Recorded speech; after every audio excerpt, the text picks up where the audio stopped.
नमस्कार ओडिशा। आज हूँ जनवरी मास 9 तारिख शुक्रवार। आज दिन जाकर गुरुत्वपूर्ण खबर उपरे आसंतु नजर पकाइबा। वीडियो को शेष पर्यंत देखंतु। मात्र किछि समय मध्य जानिपारिबे आज दिन संपूर्ण खबर।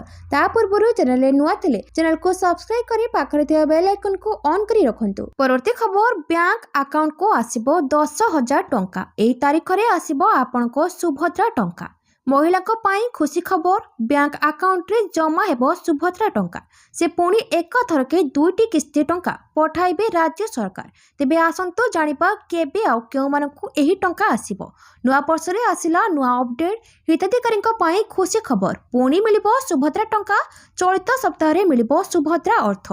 हिताधिकारीଙ୍କ मुख्यमंत्री मोहन चरण माझी देबे बड़ उपहार। तेबे आसंतु जानिबा केउ मानकु एही टंका मिलिबो। उपमुख्यमंत्री प्रभाती परिडाଙ୍କ सूचना अनुसार प्रथम करी सुभद्रा योजना रे सामिल होइतिबा महिला और कौनसी कारणरो सुभद्रा योजना वंचित होइतिबा महिला मानकु एही टंका मिलिबो। राज्यर विकास पाई सरकारଙ୍କ द्वारा लागू होइतिबा विकासमुखी योजना मध्यरु सुभद्रा योजना गोटिए। एही योजना रे प्रति वर्ष 10,000 लेखाए सहायता देबाकू मुख्यमंत्री प्रतिश्रुति देई आसुछंती। वर्तमान सुधा 3टी किस्ती प्रदान करछंती राज्य सरकार, किंतु कौनसी ना कौनसी कारण पाई प्रति किस्ती रे किछि महिला वंचित होइछंती। से महिला मानकु चलित सप्ताह रे सुभद्रा टंका प्रदान करा नहीं राज्य सरकारଙ୍କର सूचना। एही क्रम रे चलित थर मोट 4,75,681 जनको मिलिबो सुभद्रा अर्थ। एही तालिका प्रथम करी सुभद्रा रे सामिल होइतिबा 1,68,000 हिताधिकारी और आवेदन करी वंचित होइतिबा प्राय 2,80,000 हिताधिकारी सामिल होइछंती। परवर्ती खबर, राज्य रे बोमा भय, मुख्यमंत्री को उद्वेग, शीघ्र अपराधी को खोजी बाहर कर। संबलपुर, कटक और देवगढ़ रे बोमा भय। मुख्य शासन सचिव, गृह विभाग अतिरिक्त मुख्य शासन सचिव और पुलिस महानिर्देशकों सहित मुख्यमंत्री उच्च स्तरीय बैठक। घटनार तदंत करी एथिरे संपृक्त अपराधी को खोजी बाहर करने को निर्देश। उच्च पदस्थ अधिकारी को पठाई परिस्थिति उपरे तीक्ष्ण नजर रखा कहुଯାଇଛି। सन्ध्यारे ए संपर्क में आउ एक उच्च स्तरीय बैठक में मुख्यमंत्री संपूर्ण समीक्षा करेंगे। सूचना अनुसार गुरुवार मध्याह्न संबलपुर, कटक और देवगढ़ आदि विभिन्न स्थान में जिला स्तरीय कोर्ट को बोमा धमक आसी। खबर मिलवा पर मुख्यमंत्री मोहन चरण माझी गभीर उद्वेग प्रकाश करछंती। घटना तदंत करी एहार सत्यासत अनुसंधान करने को उच्च पदस्थ अधिकारी मानकु निर्देश देछंती। मुख्य शासन सचिव, गृह विभाग अतिरिक्त मुख्य शासन सचिव एवं पुलिस महानिर्देशकों सहित आलोचना करी मुख्यमंत्री परिस्थिति उपर नजर रखा कहते। यह सहित एथिरे संपृक्त अपराधी को तुरंत खोजी बाहर करने निर्देश देछंती। परवर्ती खबर, श्रीगुंडीचा मंदिर चारिपार्श्वर हेबो सौंदर्यकरण। श्रीगुंडीचा मंदिर चारिपार्श्वर उन्नतीकरण हेबो। मंदिर चारिपाखरे सौंदर्यकरण कार्य और सुंदर उद्यान कराजिबो।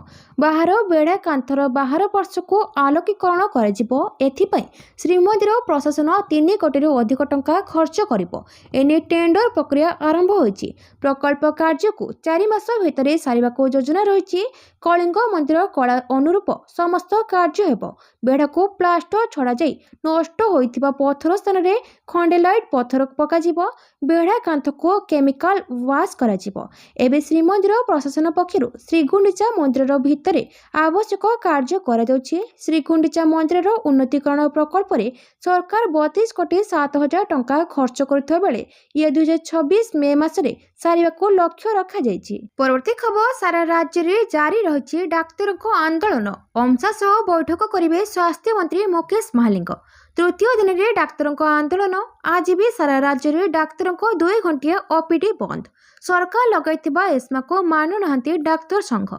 सरकार और डाक्तरों मध्य रोगी माने हंतसंत होउछंती। 14 दफा दाबी नहीं गत डिसेम्बर 26 तारिख डाक्तर माने आंदोलन को ओह्लाइछंती। जे पर्यंत दाबी पूर्ण न होइछि से पर्यंत केंद्रीय कार्यकारिणी कमिटी निष्पत्ति अनुसार प्रतिवाद जारी रहिबो बोली अमसा पक्षरु कहा जाइछि। अन्यपटे अमसा सह बैठक करिवे स्वास्थ्य मंत्री मुकेश महालिंग। अपराह्न 12:30 रे स्वास्थ्य मंत्री बैठक करिबो बोली जणा पड़िछि। एस्मा लागू परे जारी रहिछि डाक्तरଙ୍କ आंदोलन। आजिर बैठक परे बाहरी पारे समाधान बाट करबा परे मध्य डाक्तरଙ୍କ आंदोलन जारी रहिछि। आसंता बुधवार राज्यर विभिन्न स्वास्थ्य केन्द्र रे पूर्व निष्पत्ति अनुसार सकाळ 9 पूर्वाह्न 11टा पर्यंत डाक्तर माने ओपीडी वर्जन करथिले। परवर्ती खबर, 12 रे प्राग बजेट आलोचना। राज्य सरकार पक्षर 2026-27 आर्थिक वर्ष लगी नूतन बजेट प्रस्तुति प्रक्रिया त्वरान्वित होइछि। केउं दिन केउं विभागर बजेट आलोचना हेबो से नहीं योजना और संयोजना विभाग स्वतंत्र सचिव डीके जेना जनवरी 6 रे समस्त विभाग को पत्र लिखि अवगत कराइछन्ति। सूचना अनुसार उन्नयन कमिशनर देवरंजन कुमार सिंह अध्यक्षतार जनवरी 12 रे अनुष्ठित हेबाकु थिबा प्राक बजेट आलोचना रे अर्थ विभाग प्रमुख शासन सचिव संजीव कुमार मिश्र और संपृक्त विभाग सचिव एवं वरिष्ठ अधिकारी उपस्थित रहिबे। एही प्रक्रिया रे 12 तारिख पूर्वाह्न 11 अपराह्न 4:30 मध्य 12टी विभागर बजेट प्रस्ताव आलोचना रही। सेथि मध्य हस्ततंत्र, बयन शिल्प और हस्तशिल्प, महिला और शिशु कल्याण, जल संपद, वैद्युतिक एवं सूचना प्रजुक्ति, शक्ति, मत्स्य और पशु संपद, वाणिज्य और परिवहन, नगर उन्नयन, सामाजिक सुरक्षा और भिन्नक्षम सशक्तिकरण, समवाय एवं पर्यटन विभाग रही। सेपरि 13 तारिख में हेबाकु थिबा बजेट आलोचना रे विद्यालय और गणशिक्षा, स्वास्थ्य, पंचायती राज, मिशन शक्ति, कृषि, ग्राम्य उन्नयन, अनुसूचित जाति और जनजाति, गृह एवं दक्षता विकास और वैश्विक शिक्षा विभाग रही। सूचना अनुसार आसंता फेब्रुआरी तृतीय सप्ताह बजेट अधिवेशन अनुष्ठित हेबो। याकु नै मुख्य शासन सचिव अनुगर निकटरे सब विभागर सचिवों ठारू 5टी लेखाएं गुरुत्वपूर्ण प्रस्ताव लड़िछन्ति। परवर्ती खबर नुआ वर्ष रे यात्री को नुआ कष्ट। भक्त निवास रे 4 चकिया थैले देवाको पड़िबो 500 टंका। पुरी श्री जगन्नाथ मंदिर प्रशासन अधीन भक्त निवास गुड़िक 4 चकिया जान रखिले 24 घंटा को 500 टंका पार्किंग फी देवाको पड़िबो। एने श्री जगन्नाथ मंदिर पक्षरु निर्देशनामा बाहरिबा परे यहाकु नै अनेक यात्री असंतोष प्रकाश करछन्ति। मंगलवार एने निर्देशनामा बाहरिथिबा बेले गुरुवार ठारू लागू होइछि। नवा वर्ष आरंभ में यात्री को यह नुआ कष्ट देछि प्रशासन। श्रीमंदिर अनति दूर में बड़दाण्ड पार्श्व नीलाचल भक्त निवास, नीलाद्री भक्त निवास, पुरुषोत्तम भक्त निवास, श्रीगुंडीचा भक्त निवास रही। एठारे यात्री रहणी शुल्क खूब अधिक होता बेले एवं एठारे 4 चकिया जान निमंते अहेतुक पार्किंग फी देवाको पड़िबो, जहाँ असंतोषर कारण होछि। साधारणतः 24 घंटा गाड़ी पार्किंग निमंते 50 रु 100 टंका भितर निमंते आदाय होइथाय। हेले एही परिमाण को 500 टंका कराजिबा यात्री को चिंता बढ़ाई। सेपटे यात्री माने भक्त निवास रहणी निमंते अधिक शुल्क देउथबा बेले यह बादे पार्किंग निमंते शुल्क देबाको पड़ुथबा जानिबा परे यह असंतोष सृष्टि करिछि। परवर्ती खबर भयरे ओडिशावासी। 3 जिलार कोर्ट को बोमा धमक। खाली हेला पूरा हाईकोर्ट, विश्वविद्यालय को भी विपद। राज्य में विभिन्न कोर्ट को बोमा धमक। कटक, संबलपुर और देवगढ़ कोर्ट रे बोमा आतंक। कोर्ट को बोमारे उड़ाई देबाको आसिछि धमकपूर्ण इमेल। किछि समय रे कोर्ट परिसर रे विस्फोरण हेबानी अज्ञात व्यक्ति धमक देथिबा सूचना। धमकपूर्ण इमेल मिलबा परे कार्य बंद सह कोर्ट परिसर छाड़बाको निर्देश दिया जायछि। समस्त कर्मचारी, वकील और महकिल कोर्ट परिसर रु बाहरे आसिछन्ति। समस्त कोर्ट परिसर रे आंटी बम स्क्वाड सह पुलिस मुतयन होइछन्ति। घटनास्थल रे तन्न तन्न करी जांच करिबा सह छानबीन करुछि टीम। सेबे सकाळु सकाळु प्रथमे संबलपुर कोर्ट को बोमार उड़ाई देबाकू धमक दिया जायतिला। इमेल माध्यम रे कोर्ट को धमक मिलिथिला। एने पुलिस को खबर दिया जिबा परे कोर्ट परिसर रे आंटी बम स्क्वाड सह पुलिस मुतयन होइछन्ति। परवर्ती खबर शीतरे ओडिशा थुरुथुरु। बाघ भलिया शीत सारा ओडिशा थुरुथुरु हेउछि। शीत लहरी अनुभूत हेउथा बेले आउ 2 दिन पई येलो वार्निंग जारी होइछि। सेपटे पुणी जाड़े कलबल होउछि ओडिशार दार्जिलिंग, घु उदयगिरी। तापमात्रा 3 डिग्री को खसी आसीछि। आसंताकाली नवरंगपुर, कलाहांडी, कंधमाल, सोनपुर, खोर्धा, कटक, जगतसिंहपुर, ढेंकानाल, अनुगुल, केउझर, बालेश्वर और झारसुगुड़ा जिलार किछि स्थान रे शीत लहरी अनुभूत हेबो। सेपरि आज अनुगुल, संबलपुर, झारसुगुड़ा, सुंदरगढ़, देवगढ़, केउझर और मयूरभंज जिले में शीत लहरी अनुभूत हेबो बोली पाणीपाग विभाग पक्षरु पूर्वानुमान करा जायछि। अपरपक्षे सतर सहरर तापमात्रा 10 डिग्री तले रही। राउरकेलार तापमात्रा 5.1 डिग्री, फुलबाणी में 5 डिग्री थिबा रेकर्ड करा जायछि। बालेश्वर में तापमात्रा 9.8 डिग्री, अनुगुल 8 डिग्री, बारिपदारे 8.6 degree, Jharsuguda 5.4 degree, Keonjhar 7.6 degree, Sambalpur 9.9 degree, Sundargarh 7.8 degree, Bhawanipatna 7.8 degree, Balangir 8.5 degree, Koraput 8.5 degree, Sonepur 9.6 degree, ଦାରିଙ୍ଗବାଡ଼ିରେ 7 ଡିଗ୍ରୀ, ଢେଙ୍କାନାଳରେ 8.6 ଡିଗ୍ରୀ, ନବରଙ୍ଗପୁରରେ 9.5 ଡିଗ୍ରୀ ରହିଛି। ପରବର୍ତ୍ତୀ ଖବର ଜାନୁଆରୀ 10ରୁ 20 ପର୍ଯ୍ୟନ୍ତ ପର୍ଯ୍ୟଟକଙ୍କ ପାଇଁ ଖୋଲିବ ଲୋକଭବନ ଉଦ୍ୟାନ। ପ୍ରତିବର୍ଷ ପରି ଚଳିତ ବର୍ଷ ମଧ୍ୟ ଲୋକଙ୍କ ପାଇଁ ଖୋଲିବ ଲୋକଭବନ।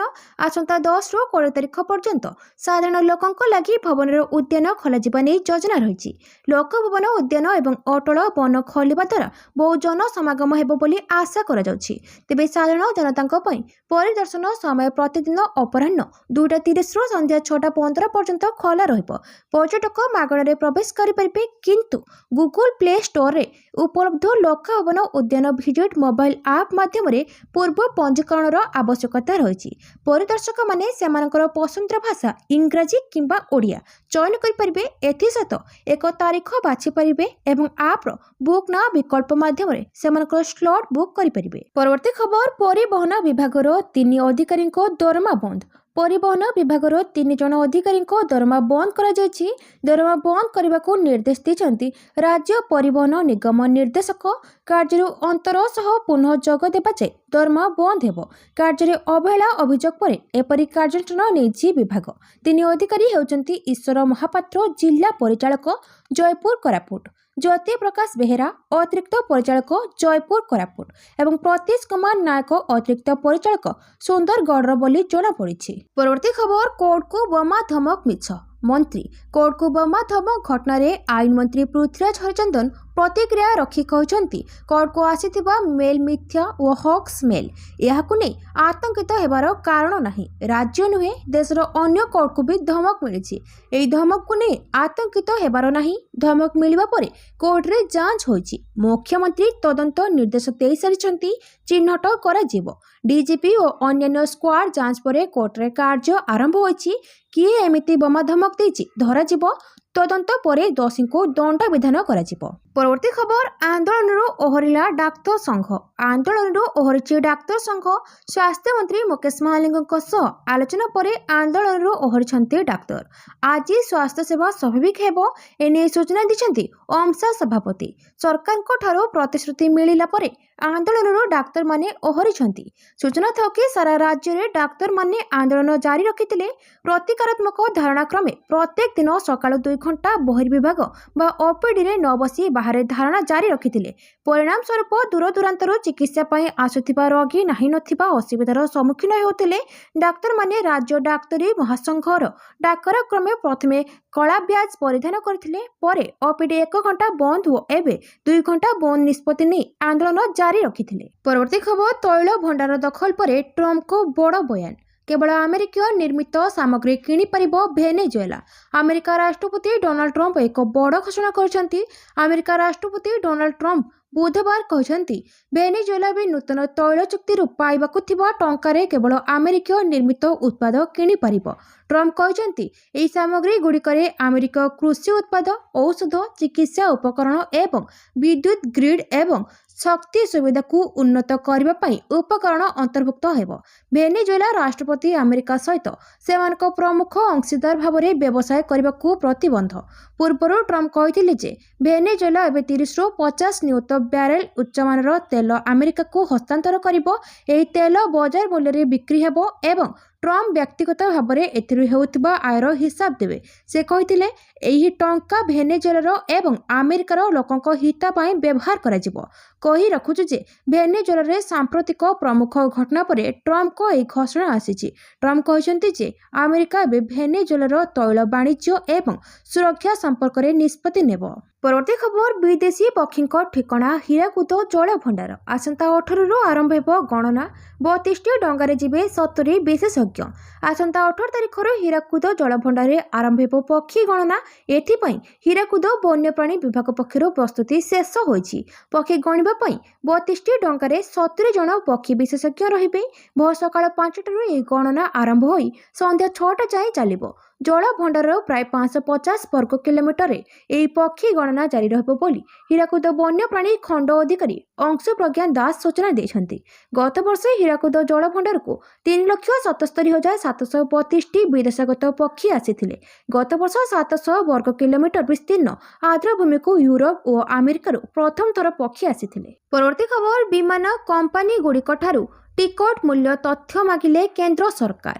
गत वर्ष इंडिगो एयरलाइंस उड़ान रे व्यापक विभ्राट देखा से समय फायदा उठाई सबु एयरलाइंस टिकट दाम बढ़ाई अभियोग रही तार सत्यता जांच करने लगी केंद्र सरकार विमान कंपानी गुड़िक तथ्य मागिछन्ति। गत वर्ष डिसेम्बर 1 रु 15 तारिख भितर हाराहारी टिकट मूल्य केते थिला ताहा जणाइबा पई बेसामरिक विमान चलाचल महानिर्देशालय पक्षरु IndiGo, Air India Express, SpiceJet और आकाश एयर को कुहा जाइछि। बजारे थिबा आधिपत्य को इंडिगो अपव्यवहार करुथिबा अभियोगरे तदंत को गत मासरे भारतीय प्रतियोगिता आयोग आरंभ करथिले। भारतीय विमान चलाचल बजारे इंडिगोर 65% बजार अंश रही। गत डिसेम्बर 2 रु 9 तारिख मध्य या 4500 रु अधिक विमान उड़ान बातिल करथिला। परवर्ती खबर भारत उपरे लागिबो 500% टैरिफ। चीन एवं ब्राजिल उपरे अमेरिकार चाप। अमेरिका राष्ट्रपति डोनाल्ड ट्रंप एक बिल मंजूर करछन्ति जहाँ रूसरो तेल किणुवा देशगुड़िक उपरे कठोर कटकणा लगाइबो। यह भारत एवं चीन उपरे अमेरिकार शुल्क रे यथेष्ट वृद्धि आनिपारे, किछि क्षेत्र में 500% पर्यंत पहुंची पारे।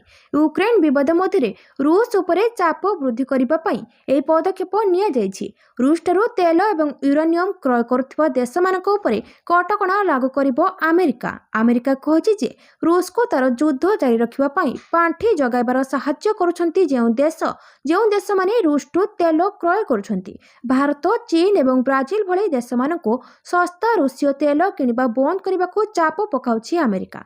गत वर्ष ट्रम्प भारत को आमदानी हेउथिबा सामग्री उपरे 25% टिकस लगाइथिले एवं रूसरू किणा जाइथिबा तेल उपरे अतिरिक्त 25% टिकस लगाइथिले। या किछि भारतीय सामग्री उपरे मोट टिकस 50% को नै जाइथिला एवं दुई देश मध्य संपर्क खराब करथिला। परवर्ती खबर विपज्जनक मोड़े अमेरिका और रूस मध्य जारी उत्तेजनामूलक स्थिति। अमेरिका और रूस मध्य जारी उत्तेजनामूलक स्थिति विपज्जनक मोड़े पहुंची जाइछि।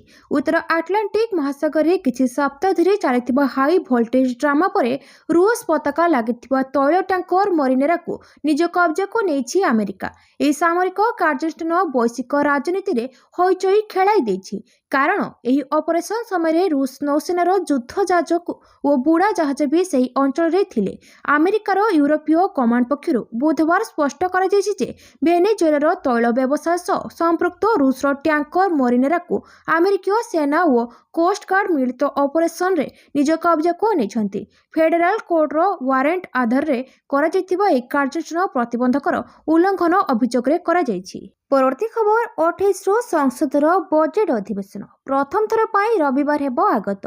2026-27 आर्थिक वर्ष पाई केंद्र बजेट आसंता फेब्रुआरी 1 रे आगत हेबो। बुधवार अनुष्ठित संसदीय व्यापार कैबिनेट कमिटी बैठक में ए संपर्क में प्रस्ताव पारित होइछि। तेबे सीसीपीए रो एही प्रस्ताव पर संसदीय व्यापार मंत्रालय मोहर बाजिबा परे बजेट अधिवेशन रूपरेखा चूड़ांत हेबो। सीसीपीए रो प्रस्तावित सूची अनुसार अर्थमंत्री निर्मला सीतारामन फेब्रुआरी 1 रविवार बजेट उपस्थापन करिवे। जनवरी 28 रे राष्ट्रपति अभिभाषण सहित बजेट अधिवेशन आरंभ हेबो। एही बजेट अधिवेशन दुईटी पर्यायर हेबो। परवर्ती खबर सरकार प्रतिश्रुति परे आंदोलन ओहरिले मिलर संघ। सरकार प्रतिश्रुति परे आंदोलन ओहरिले मिलर संघ। आज धान मंडी धान उठाण स्वाभाविक हेबो। एने मिलर संघ संपादक लक्ष्मी नारायण दास सूचना दैछन्ति। से कहते जे 15 दिन भितर सरकार दाबी पूरण करने को प्रतिश्रुति दैछन्ति। तेणु आमे एबे आंदोलन ओहरिछु। 15 दिन भितर दाबी पूरण नहेले बैठक करी निष्पत्ति नेबो बोली से कहछन्ति। आमर आशा सरकार दाबी पूरण करिवे। 7 दिन भितर बकेया टंका देबा नै चिठी करछन्ति बोली मिलर संघ संपादक सूचना दैछन्ति। बुधवार धान उठाण नै जगाण मंत्री कृष्णचंद्र पात्र सूचना दैथिले। मिलर्स को किछि दाबी को मानिछन्ति सरकार। परवर्ती खबर किस्ती विश्व युद्ध दिनकु दिन बढ़ुची युद्ध आशंका। 2026 आरंभ होगा सहित दुनिया आज एमिति एक मोड़े पहुंची जेतेबेले गोटे देश अन्य एक देश पर आक्रमण करिबो जहाँ पर कहिबो जे या छड़ा किछि विकल्प नथिला। युद्ध हठात होई नथिला बरं धीरे धीरे एपरी परिस्थिति सृष्टि होइथिला। प्रथमे विवृत्ति परे धमक परे अभ्यास एवं शेष रे आक्रमण। से तेणिके डोनाल्ड ट्रंप हुंतु बा व्लादिमीर पुतिन, से जिनपिंग किंबा मिडिल ईस्टर्न नेता ହୁଅନ୍ତୁ ବିଶ୍ୱ ରାଜନୀତିରେ ଶକ୍ତିଶାଳୀ ରାଷ୍ଟ୍ରଗୁଡ଼ିକର ଭାଷା ସମାନ ହୋଇଯାଇଛି। ଯେତେବେଳେ ଟ୍ରମ୍ପ ଗ୍ରୀନଲ୍ୟାଣ୍ଡ ଏବଂ ସାମର୍ଥ୍ୟ ବିକଳ୍ପ ବିଷୟରେ କ୍ରୟ କରିବା ବିଷୟରେ କଥା ହୁଅନ୍ତି, ତାହା କେବଳ ଅଦ୍ଭୁତ ବକ୍ତବ୍ୟ ନୁହେଁ, ଏହା ଏକ ମାନସିକତାର ଅଂଶ ଯେଉଁଥିରେ ସୀମା, ସାର୍ବଭୌମତ୍ୱ ଏବଂ ଆନ୍ତର୍ଜାତୀୟ ଆଇନ ଗୁରୁତ୍ୱପୂର୍ଣ୍ଣ ନୁହେଁ। ଦୁନିଆ ପୂର୍ବରୁ ଏହି ମାନସିକତା ଦେଖିଛି।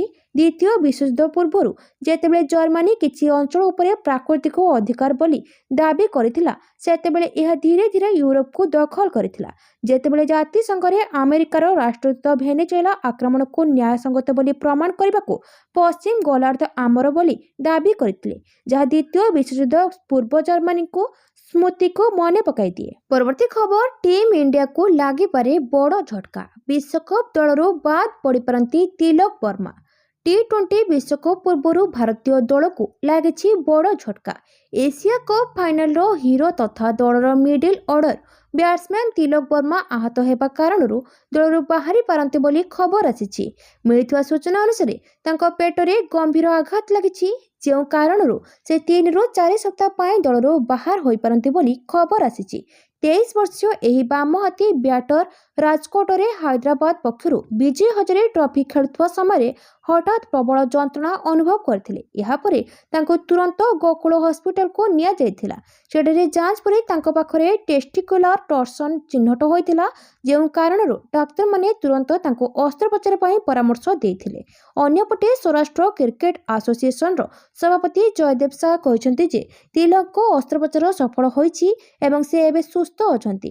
ତେବେ ଏହି ସମସ୍ୟା କାରଣରୁ 21 ଜାନୁଆରୀରୁ ନ୍ୟୁଜିଲାଣ୍ଡ ବିପକ୍ଷରେ ଆରମ୍ଭ ହେବାକୁ ଥିବା ଟି-20 ସିରିଜ୍ରୁ ତିଲକ ବାଦ୍ ପଡ଼ିପାରନ୍ତି ଏବଂ ବିଶ୍ୱକପ୍ ଖେଳିବା ନେଇ ମଧ୍ୟ ଆଶଙ୍କା ଦେଖାଦେଇଛି। ପରବର୍ତ୍ତୀ ଖବର, ପିୟୁଷଙ୍କୁ ଅଦାଲତି ଝଟକା। ପରବର୍ତ୍ତୀ ଶୁଣାଣି ପର୍ଯ୍ୟନ୍ତ ମଞ୍ଚ ଚଢ଼ିବା ମନା। ଚର୍ଚ୍ଚିତ ଯାତ୍ରା ଅଭିନେତା ପିୟୁଷ ତ୍ରିପାଠୀଙ୍କୁ ଅଦାଲତ ଝଟକା। ଅଦାଲତରେ ପରବର୍ତ୍ତୀ ଶୁଣାଣି ପର୍ଯ୍ୟନ୍ତ ଯାତ୍ରା ମଞ୍ଚ ଚଢ଼ି ପାରିବେନି ପିୟୁଷ। ଯାତ୍ରାପାର୍ଟି ସହ ଚୁକ୍ତି ଖିଲାପ ମାମଲାରେ ଏଭଳି ନିର୍ଦ୍ଦେଶ ଦେଇଛନ୍ତି କୋର୍ଟ। ସ୍ୱପ୍ନ ମହଲ ଓ ସୂର୍ଯ୍ୟ ମନ୍ଦିର ଯାତ୍ରାପାର୍ଟି ପ୍ରଯୋଜକ ପ୍ରମୋଦ ସ୍ୱାଇଁଙ୍କ ଅଭିଯୋଗ କ୍ରମେ ପିୟୁଷଙ୍କ ଉପରେ ରୋକ ଲାଗିଛି। ପ୍ରମୋଦ ସ୍ୱାଇଁଙ୍କ ଯାତ୍ରାପାର୍ଟି ସହ ପିୟୁଷ ତ୍ରିପାଠୀଙ୍କ ସହ ହୋଇଥିଲା 2 ବର୍ଷ ଚୁକ୍ତି ଖିଲାପ କରି ପିୟୁଷ ତ୍ରିପାଠୀ ଯାତ୍ରା ସିଂହ ବାହିନୀକୁ ଯାଇଥିଲେ। ଗତ 5 ତାରିଖରେ ଯାତ୍ରା ସିଂହ ବାହିନୀ ପାର୍ଟିରେ ତୁ ମୋ ବଜରଙ୍ଗୀ ନାଟକରେ ଦୀର୍ଘ 1 ବର୍ଷ ପରେ ଯାତ୍ରା ମଞ୍ଚକୁ ଚଢ଼ିଥିଲେ ପିୟୁଷ। ସୂଚନା ଅନୁସାରେ ବିଗତ ଦିନେ ପିୟୁଷ ତ୍ରିପାଠୀଙ୍କୁ ନେଇ ଯାତ୍ରା ସିଂହ ବାହିନୀ ଓ ସୂର୍ଯ୍ୟ ମନ୍ଦିର ଯାତ୍ରାପାର୍ଟି ମାଲିକଙ୍କ ମଧ୍ୟରେ ବିବାଦ ଲାଗି ରହିଥିଲା। କାହା ପାର୍ଟିରେ ଯାତ୍ରା କରିବେ ପିୟୁଷ, ସେ ନେଇ ବେଶ କିଛି ଦିନ ବିବାଦ ହୋଇଥିଲା। ଏମିତିକି ତାଙ୍କୁ ବ୍ୟାନ୍ କରିବା ପର୍ଯ୍ୟନ୍ତ କଥା ଯାଇଥିଲା। ପରବର୍ତ୍ତୀ ଖବର, ଆଶେଷ ସିରିଜ୍। ଇଂଲଣ୍ଡକୁ 4-1ରେ ହରାଇଲା ଅଷ୍ଟ୍ରେଲିଆ। ଏଠାରେ ଅନୁଷ୍ଠିତ 5ମ ଟେଷ୍ଟରେ ଅଷ୍ଟ୍ରେଲିଆ 5 ୱିକେଟରେ ଇଂଲଣ୍ଡକୁ ପରାସ୍ତ କରିଛି। ଏଥିସହ 4-1ରେ ଆଶେଷ ସିରିଜ୍ ହାତେଇଛି। ଇଂଲଣ୍ଡ ଅନ୍ତିମ ଦିବସରେ 160 ରନ୍ର ବିଜୟ ଲକ୍ଷ୍ୟ ରଖିଥିଲା, ଯାହାକୁ ଅଷ୍ଟ୍ରେଲିଆ 5 ୱିକେଟ ହରାଇ ହାସଲ କରିନେଇଥିଲା। ମେଲବୋର୍ଣ୍ଣରେ କେବଳ ଇଂଲଣ୍ଡ ଜିତିଥିଲା। Travis head player of the match O Mitchell Starc player of series ବିବେଚିତ ହୋଇଥିଲେ। ପ୍ରଥମେ ବ୍ୟାଟିଂ କରି ଇଂଲଣ୍ଡ ଜୋ ରୁଟ୍ଙ୍କ 160 ରନ୍ର ଇନିଂସ ସହାୟତାରେ 384 ରନ୍ କରିଥିଲା। ଜବାବରେ ଅଷ୍ଟ୍ରେଲିଆ 576 ରନ୍ କରି 183 ରନ୍ର ଅଗ୍ରଣୀ ହାସଲ କରିଥିଲା। ହେଡ୍ 163 ଓ ଷ୍ଟିଭ୍ ସ୍ମିଥ୍ 138 ରନ୍ର ଇନିଂସ ଖେଳିଥିଲେ। ଇଂଲଣ୍ଡ ଦ୍ୱିତୀୟ ଇନିଂସରେ 342 ରନ୍ କରିବାକୁ ସକ୍ଷମ ହୋଇଥିଲା। ଜ୍ୟାକବ୍ ବେଥଲ 154 ରନ୍ର ଆକର୍ଷଣୀୟ ଇନିଂସ ଖେଳିଥିଲେ। ଅଷ୍ଟ୍ରେଲିଆ ସହଜରେ 160 ରନ୍ର ବିଜୟ ଲକ୍ଷ୍ୟ ହାସଲ କରିନେଇଥିଲେ। ପରବର୍ତ୍ତୀ ଖବର, ଜାତିସଂଘର 31ଟି ସଂସ୍ଥା ସମେତ 66ଟି ଅନ୍ତର୍ଜାତୀୟ ସଂଗଠନକୁ ଓହରିଲା ଆମେରିକା। ଆମେରିକାର ରାଷ୍ଟ୍ରପତି ଡୋନାଲ୍ଡ ଟ୍ରମ୍ପ ଜାତିସଂଘ ଏବଂ ଏହା ସହ ଜଡ଼ିତ ବିଭିନ୍ନ ସଂସ୍ଥା ବିରୋଧରେ ଏକ ଐତିହାସିକ ତଥା କଠୋର କାର୍ଯ୍ୟାନୁଷ୍ଠାନ ଗ୍ରହଣ କରିଛନ୍ତି। ନିଜର ଆମେରିକା ଫାଷ୍ଟ ନୀତିକୁ କଡ଼ାକଡ଼ି ଭାବେ ଲାଗୁ କରି ସେ 31ଟି ଜାତିସଂଘ ସହ ଜଡ଼ିତ ସଂସ୍ଥା ଏବଂ 35ଟି ଅଣଜାତିସଂଘ ସଂଗଠନରୁ ଆମେରିକାକୁ ଓହରାଇ ନେଇଛନ୍ତି। ହ୍ୱାଇଟ୍ ହାଉସ୍ ପକ୍ଷରୁ ସ୍ପଷ୍ଟ କରାଯାଇଛି ଯେ ଏହି ସଂସ୍ଥାଗୁଡ଼ିକ ଆଉ ଆମେରିକାର ସ୍ୱାର୍ଥରେ କାମ କରୁନାହାନ୍ତି, ବରଂ ଗ୍ଲୋବାଲିଷ୍ଟ ଏଜେଣ୍ଡାକୁ ପ୍ରାଧାନ୍ୟ ଦେଉଛନ୍ତି। ଟ୍ରମ୍ପ ପ୍ରଶାସନ ଅଭିଯୋଗ କରିଛି ଯେ ଏହି ସଂସ୍ଥାଗୁଡ଼ିକର ଆମେରିକାର ଜାତୀୟ ସ୍ୱାର୍ଥ, ସୁରକ୍ଷା ଏବଂ ଅର୍ଥନୈତିକ ସମୃଦ୍ଧିର ବିପରୀତ ଦିଗରେ କାର୍ଯ୍ୟ କରୁଛନ୍ତି। ପରବର୍ତ୍ତୀ ଖବର, 6-6-6-6-6 ବିଜୟ ହଜାରେ ଟ୍ରଫିରେ ଛକା ବର୍ଷା କଲେ ହାର୍ଦ୍ଦିକ ପାଣ୍ଡ୍ୟା। ଭାରତର ଡ୍ୟାନ୍ସିଂ ଅଲରାଉଣ୍ଡର ହାର୍ଦ୍ଦିକ ପାଣ୍ଡ୍ୟା 2025-26 ବିଜୟ ହଜାରେ ଟ୍ରଫିରେ ବରୋଦା ପାଇଁ ଚଣ୍ଡିଗଡ଼ ବିପକ୍ଷରେ ଚମତ୍କାର ପ୍ରଦର୍ଶନ କରିଥିଲେ। ଜାନୁଆରୀ 8 ତାରିଖରେ ରାଜକୋଟର ନିରଞ୍ଜନ ଶାହ ଷ୍ଟାଡିୟମରେ ହାର୍ଦ୍ଦିକ ମାତ୍ର 31 ବଲ୍ରେ 75 ରନ୍ କରିଥିଲେ, ଯେଉଁଥିରେ 9 ଛକା ମଧ୍ୟ ସାମିଲ ଥିଲା, ଯାହା ତାଙ୍କ ଦଳର ରନ୍ ହାରକୁ ଉଲ୍ଲେଖନୀୟ ଭାବରେ ବୃଦ୍ଧି କରିଥିଲା। ରାଜକୋଟର ନିରଞ୍ଜନ ଶାହ ଷ୍ଟାଡିୟମ ଛୋଟ ବାଉଣ୍ଡ୍ରି ଥିଲା, ଯାହାର ହାର୍ଦ୍ଦିକ ପାଣ୍ଡ୍ୟା ପୂରା ଫାଇଦା ଉଠାଇଥିଲେ। ତାଙ୍କ ବଡ଼ ଭାଇ ଏବଂ ବରୋଦା ଅଧିନାୟକ କୃଣାଲଙ୍କ ୱିକେଟ୍ ପଡ଼ିବା ପରେ ସେ 21ତମ ଓଭରରେ 6 ନମ୍ବରରେ ବ୍ୟାଟିଂ କରିବାକୁ ଆସିଥିଲେ। ସେ 31 ବଲ୍ରେ 75 ରନ୍ କରି ରେକର୍ଡ କରିଛନ୍ତି। ପରବର୍ତ୍ତୀ ଖବର, ୱାର୍ଲ୍ଡ ଟେଷ୍ଟ ଚାମ୍ପିୟନସିପ୍ ଅଷ୍ଟ୍ରେଲିଆ ସ୍ଥିତି ମଜବୁତ। ଆଶେସ୍ ସିରିଜ୍ରେ ଅଷ୍ଟ୍ରେଲିଆ ଜବରଦସ୍ତ ପ୍ରଦର୍ଶନ କରି ଇଂଲଣ୍ଡକୁ 4-1ରେ ହରାଇ ଦେଇଛି। ଏଥିସହ ୱାର୍ଲ୍ଡ ଟେଷ୍ଟ ଚାମ୍ପିୟନସିପ୍ରେ ଅଷ୍ଟ୍ରେଲିଆ ତାର ସ୍ଥିତି ମଜବୁତ କରିଥିବା ବେଳେ ଭାରତ ଓ ଇଂଲଣ୍ଡ ଖରାପ ସ୍ଥିତିରେ ରହିଛନ୍ତି। ଅଷ୍ଟ୍ରେଲିଆ 8 ମ୍ୟାଚ୍ରୁ 7ରେ ବିଜୟ ହାସଲ କରିଛି। 87.50 ବିଜୟ ପ୍ରତିଶତ ସହ ଅଷ୍ଟ୍ରେଲିଆ ଶୀର୍ଷ ସ୍ଥାନ ବଜାୟ ରଖି ଫାଇନାଲ ପ୍ରବେଶ ଦୌଡ଼ରେ ଆଗରେ ରହିଛି।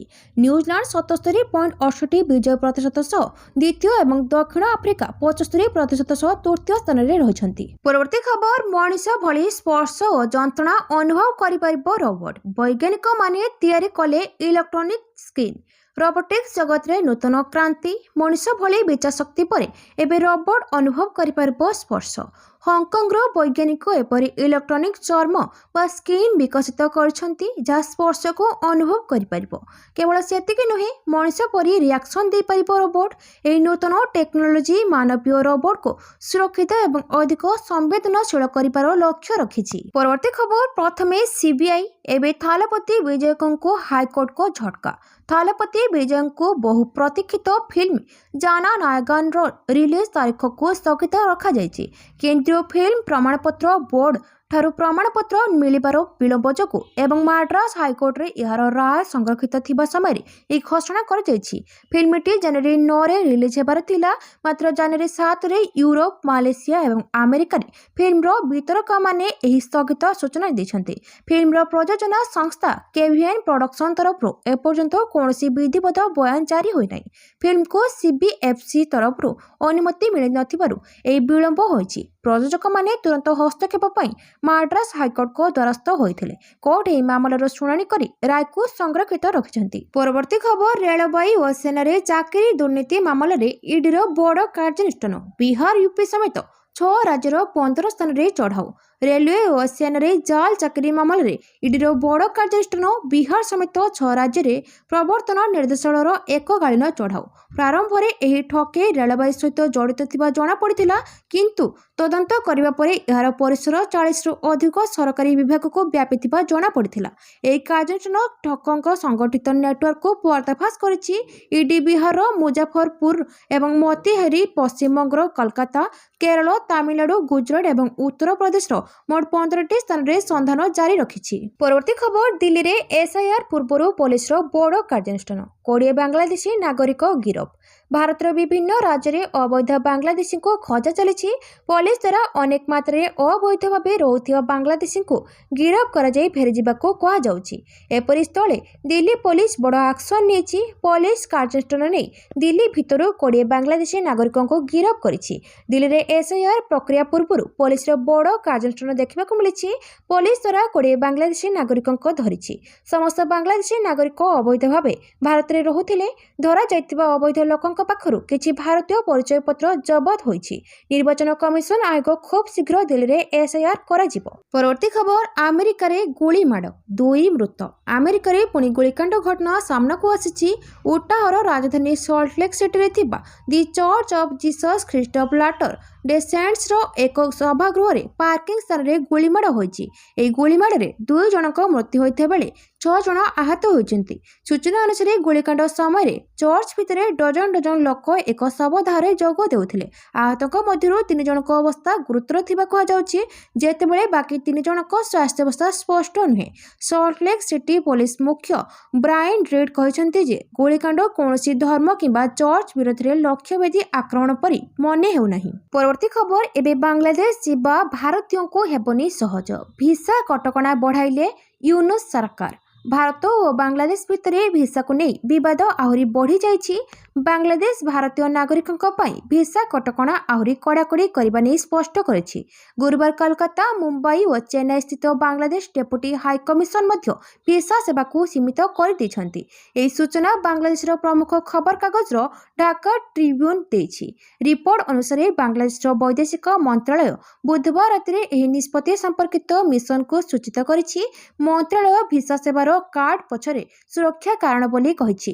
ଗତ କିଛି ଦିନରେ ଭାରତ ବାଂଲାଦେଶ ସମ୍ପର୍କରେ ତିକ୍ତତା ଦେଖିବାକୁ ମିଳିଛି। ବିଶେଷ କରି ପୂର୍ବତନ ପ୍ରଧାନମନ୍ତ୍ରୀ ଶେଖ୍ ହାସିନା କ୍ଷମତାଚ୍ୟୁତ ହେବା ପରେ ସେ ଭାରତର ଶରଣ ନେଇଥିଲେ। ଏହାକୁ ନେଇ ଦୁଇ ଦେଶରେ ସ୍ଥିତି ଜଟିଳ ହୋଇଛି। ପରବର୍ତ୍ତୀ ଖବର 26 ହାର୍ଡକୋର ମାଓବାଦୀଙ୍କ ଆତ୍ମସମର୍ପଣ ଭୁଷୁଡୁଛି ମାଗଡ଼। ମାଓବାଦୀଙ୍କ ଆନ୍ଧ୍ର ଓଡ଼ିଶା ବର୍ଡର ଡିଭିଜନକୁ ବଡ଼ ଝଟକା ଲାଗିଛି। ଆଜି ଛତିଶଗଡ଼ ସୁକମା ଏସ୍ପିଙ୍କ ନିକଟରେ ଏହି ଡିଭିଜନର 26 ଜଣ ସଦସ୍ୟ ଆତ୍ମସମର୍ପଣ କରିଛନ୍ତି। 26 ଜଣ ହାର୍ଡକୋର ମାଓବାଦୀଙ୍କ ଉପରେ 64 ଲକ୍ଷ ଟଙ୍କା ପୁରସ୍କାର ରାଶି ଥିଲା। ଆତ୍ମସମର୍ପଣ କରିଥିବା ସମସ୍ତ ମାଓବାଦୀ ଓଡ଼ିଶା ଏବଂ ସୁକମା ଅଞ୍ଚଳରେ ସକ୍ରିୟ ରହି ହିଂସାକାଣ୍ଡ ଘଟାଉଥିଲେ। ଆଜି 10 ଲକ୍ଷ ପୁରସ୍କାର ଘୋଷିତ ସିଆର୍ସି କମ୍ପାନୀର ଡେପୁଟି କମାଣ୍ଡର ଲାଲି ଓରଫ ମୁଚାକି ଆୟତେ ଆତ୍ମସମର୍ପଣ କରିଛି। ସେହିପରି ଆତ୍ମସମର୍ପଣ କରିଥିବା ପ୍ଲାଟୁନ୍ କମାଣ୍ଡର ହେମଲା ଲାଖମାଙ୍କ ନାଁରେ 8 ଲକ୍ଷ, 7 ନମ୍ବର କମ୍ପାନୀର ସଦସ୍ୟ ଅସ୍ମତି ଓରଫ କମଲୋ ନାଁରେ 8 ଲକ୍ଷ, ପାର୍ଟି ସଦସ୍ୟ ରାବତୀ ଓ ପିଏଲ୍ଜିଏ ସଦସ୍ୟ ସୁଣ୍ଡାମା ପାଲେ ନାଁରେ 8 ଲକ୍ଷ ଟଙ୍କାର ପୁରସ୍କାର ହୋଇଥିଲା। ପରବର୍ତ୍ତୀ ଖବର ବିକଶିତ ଗାଁ ବିକଶିତ ଓଡ଼ିଶା ଯୋଜନାରେ ବଡ଼ ପରିବର୍ତ୍ତନ ଜାରି ହେଲା ମାର୍ଗଦର୍ଶିକା। ବିକଶିତ ଗାଁ ବିକଶିତ ଓଡ଼ିଶା ଯୋଜନାରେ ବଡ଼ ପରିବର୍ତ୍ତନ ହୋଇଛି।